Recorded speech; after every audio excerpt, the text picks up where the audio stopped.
Bismillahirrahmanirrahim. Jadi hari ini kita cerita tentang Sayyidina Zubair bin Awam radhiyallahu anhu. Penting untuk kita kenal sahabat-sahabat radhiyallahu anhu kerana ramai orang sekarang salah faham. Dia bagi nama anak berdasarkan makna. Bukan tak boleh, tapi bila kita bagi nama anak berdasarkan makna, dia akan dapat kelebihan satu makna saja.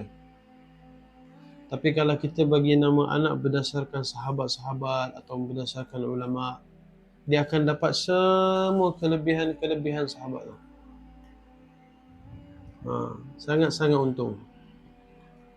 Jadi Sayyidina Zubair bin Awam, nama dia Zubair bin Awam bin Khuwailid bin Asad bin Abdul Uzza bin Qusay bin Kilab bin Murrah bin Ka'b bin Lu'ay bin Ghalib bin Fihr bin Malik bin Nadr bin Kinanah bin Khuzaimah bin Mudrikah bin Ilyas bin Mudar bin Nizar bin Ma'ad bin Adnan. Dia adalah satu orang sahabat yang berasal daripada Quraisy. Nama kabilah dia Bani Asad. Lepas tu dia adalah sahabat Nabi sallallahu alaihi wasallam. Dia antara sahabat yang paling awal masuk dalam Islam.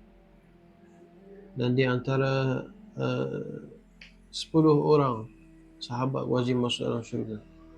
Dan dia antara 6 orang yang telah dilantik oleh Sayyidina Umar. Sayyidina Umar radhiyallahu anhu sebelum dia meninggal dunia, dia lantik 6 orang untuk bincang antara mereka, lantik khalifah seterusnya. Dan Sayyidina Umar beritahu, saya rasa 6 orang ni Nabi sallallahu alaihi wasallam meninggal dalam keadaan redha terhadap mereka.